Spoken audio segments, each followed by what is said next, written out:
नमस्कार दोस्तों, आप सभी लोगों का एक बार फिर से स्वागत है वाईटी ज्ञान की इस कहानी के एपिसोड में। मैं अभिषेक शुक्ला आपके सामने आज फिर एक नई कहानी लेकर उपस्थित हुआ हूँ। आज की कहानी बड़ी दिलचस्प है। आज की कहानी एक ऐसे प्लेन हादसे की कहानी है जब इंसानी लालच के चक्कर में जीवन देने वाली ऑक्सीजन ही जीवन लेने का कारण बन गई। एक प्लेन क्रैश हुआ और ऐसी जगह जहाँ भयानक दलदल था। लगभग 110 लोग मारे गए और इससे भी बड़ा दुर्भाग्य ये था कि मारे गए लोगों के प्रियजनों को उनके शव तक नहीं मिले।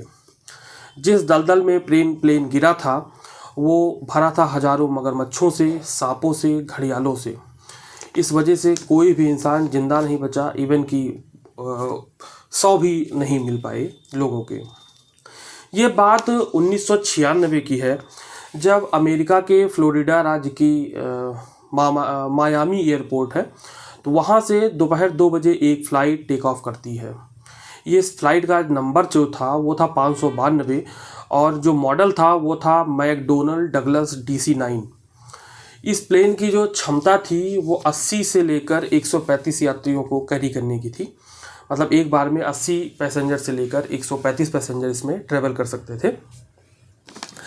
और ये विमान 27 साल से लगभग उड़ान भर रहा था। और उस समय इस विमान को जो कंपनी ऑपरेट कर रही थी वो बेलुबेट नाम की कंपनी थी जो कि इसको उड़ा रही थी। और ये कंपनी मात्र 3 साल पहले शुरू हुई थी, मतलब ज़्यादा एक्सपीरियंस भी नहीं था इस कंपनी को, लेकिन फिर भी ये कंपनी बहुत ज़्यादा मुनाफा कमा रही थी। क्यों? क्योंकि इस कंपनी का जो फ्लाइट का टिकट था वो बहुत ही ज़्यादा सस्ता था। सस्ता क्यों था और ये कंपनी इतनी पॉपुलर कैसे हुई, इसी के बारे में आज चर्चा करेंगे। साथ ही ये हादसा कैसे हुआ इसके बारे में तो चर्चा करेंगे ही। अंत में हादसा होने के बाद में इसकी जिम्मेदारी किसको दी गई और उनको पनिशमेंट क्या मिली, ये सारी चीज़ें जो है वो डिस्कस करेंगे आपसे। खैर, जिस दिन ये हादसा हुआ उसके ठीक पहले ही ये प्लेन एक दूसरी उड़ान पर था। तो होता क्या है कि उड़ान के दौरान ही उसका फ्लाइट एड्रेस सिस्टम जो होता है वो मतलब ऐसी चीज़ होती है जिसके माध्यम से फ़्लाइट के अंदर अनाउंसमेंट होता है, तो वो ख़राब गया था। इसलिए फ़्लाइट अटेंडेंट को घोषणा के लिए एक मेगाफोन होता है, उसका इस्तेमाल करना पड़ा। खैर, इसके अलावा 2 दिन से इस प्लेन का जो ऑटो पायलट मोड था वो भी ख़राब पड़ा था। अब इस कंडीशन मतलब इतनी सारी प्रॉब्लम्स थी, फिर भी इस प्लेन को उड़ाया जा रहा था। जब ये उड़ान भरने वाला था उसी समय प्लेन के इलेक्ट्रिकल सिस्टम में थोड़ी सी कमी हो गई, फॉल्ट हो गया, जिसकी वजह से ये जो फ़्लाइट थी ये भी जो है थोड़ी सी डिले हो गई थी उस दिन जिस दिन हादसा हुआ। यहाँ तक कि इस कंपनी जो ये बेलुजेट कंपनी है उसके एक दूसरे प्लेन में भी आग लग गई थी 1 साल पहले। फिर भी इसकी सेफ्टी का ध्यान नहीं रखा गया और इस कंडीशन में ये प्लेन उड़ाया जा रहा था। मोटा मोटी कहें तो जो कंपनी थी वो सुरक्षा के साथ में समझौता कर रही थी, और इसी वजह से जब सुरक्षा के साथ में समझौता करेगी तो ऑब्वियस सी बात है कि जो टिकट है वो सस्ता ही होगा। लेकिन हद की बात तो ये है कि अमेरिका वाले भी कम चिंदी चोर नहीं थे। वो भी जो है इस प्लेन का जो है टिकट लेते थे और ट्रेवल करते थे।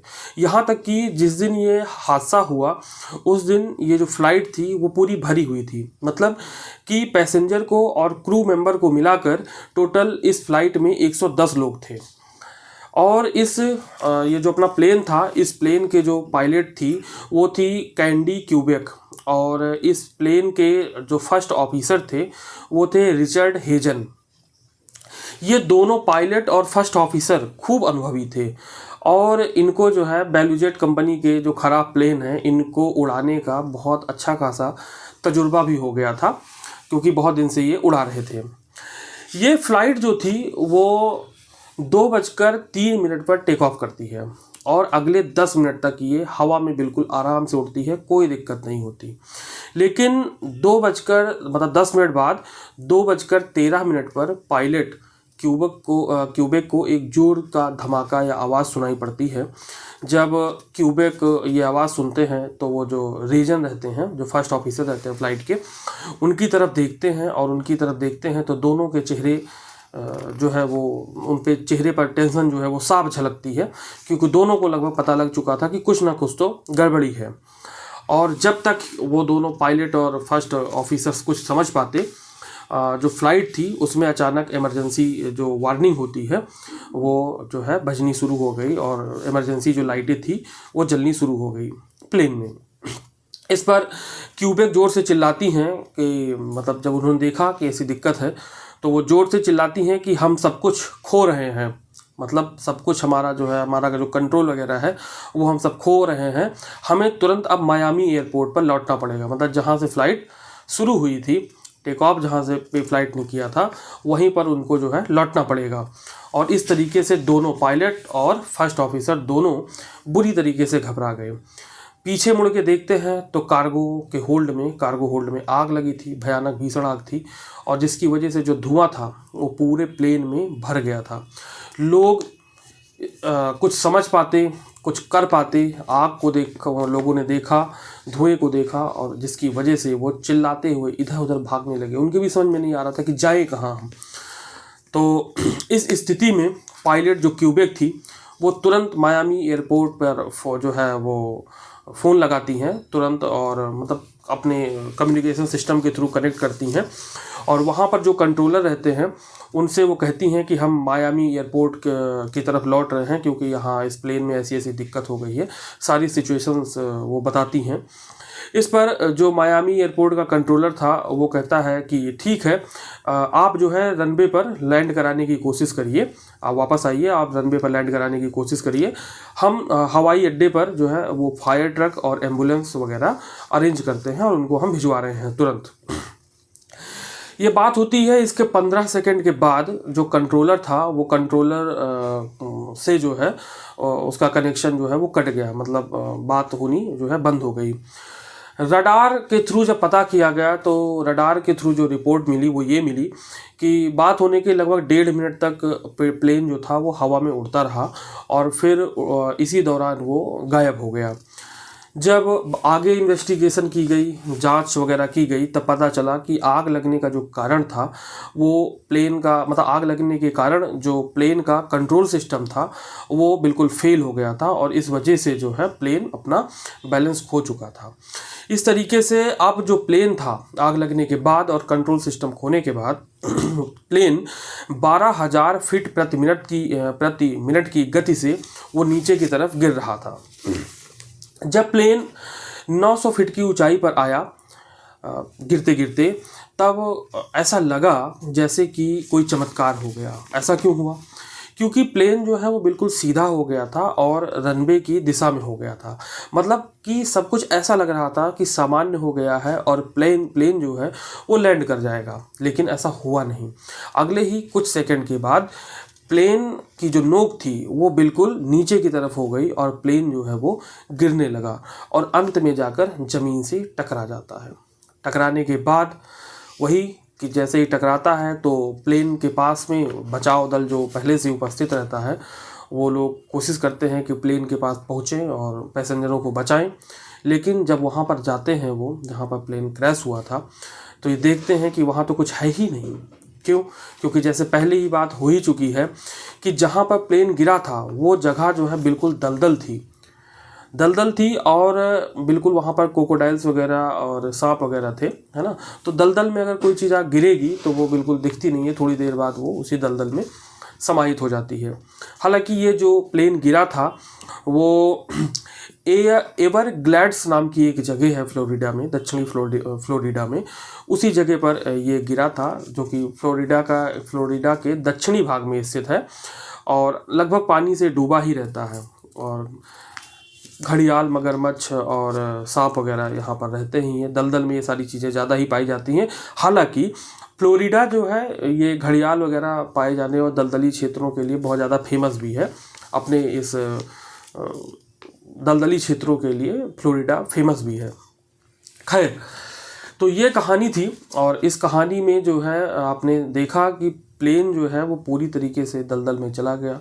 पैसेंजर जो है वो दलदल में ही समाहित हो गए, उसी में चले गए और मगरमच्छ की वजह से बॉडी तक नहीं मिली, मतलब कुछ भी नहीं मिला लोगों को। अपने घर वालों के जो है 100 तक नसीब नहीं हुए कि उनको जो है ले पाएँ। लेकिन अब सवाल ये है कि अचानक जो है वो प्लेन में आग कैसे लगी। ठीक है, प्लेन जब बिल्कुल अच्छे से उड़ रहा था तो ऐसी क्या दिक्कत आ गई। तो दिक्कत जो है वो आ गई, जैसे कि हम पहले ही बात कर चुके हैं कि प्लेन में जो दिक्कत आई वो ऑक्सीजन की वजह से आई। मतलब वही उसी चीज़ की वजह से आई जो हमें जीवन देती है, उसी ऑक्सीजन की वजह से जो है ये दुर्घटना हुई।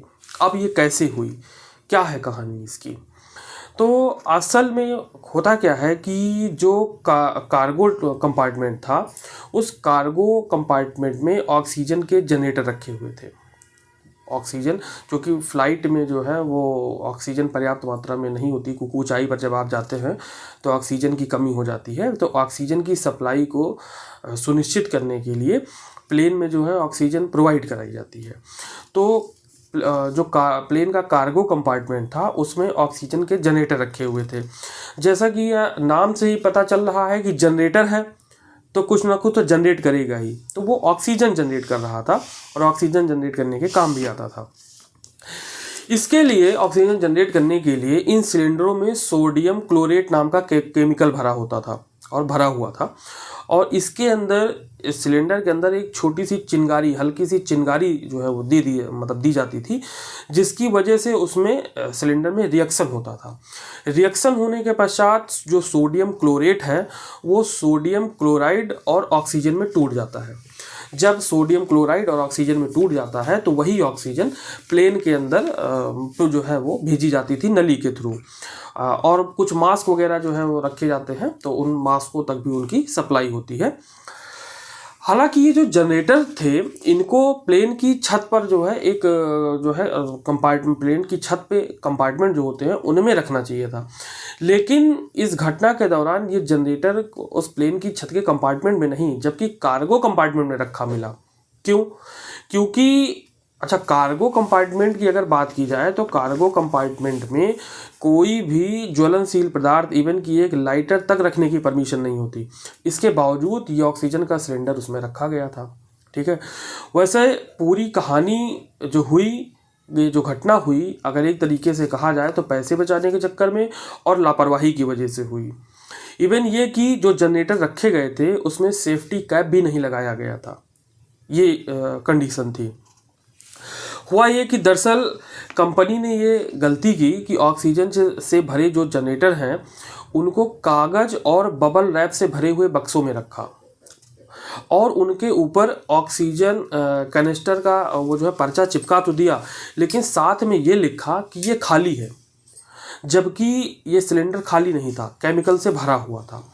टेक ऑफ के बाद जब जनरेटर की में एक छोटी सी चिंगारी लगती है और चिंगारी से केमिकल रिएक्शन शुरू होता है, और जब केमिकल रिएक्शन शुरू होता है तो ऑक्सीजन बननी शुरू होती है। लेकिन इसी दौरान जब ये जनरेटर का जो टेम्परेचर है वो बढ़ जाता है, तो बढ़ने की वजह से ये कागज़ में लपेटा हुआ था तो कागज़ का टेम्परेचर बढ़ जाता है, और कागज़ का टेम्परेचर जैसे ही बढ़ता है तो कागज़ में आग लग जाती है, और इस आग लगने की वजह से बगल में जो है वो कागज़ जलने लगता है। और उसके बगल में टायर वगैरह रखा था, कुछ पुराने रबड़ के टायर रखे हुए थे, उनमें भी आग लग जाती है।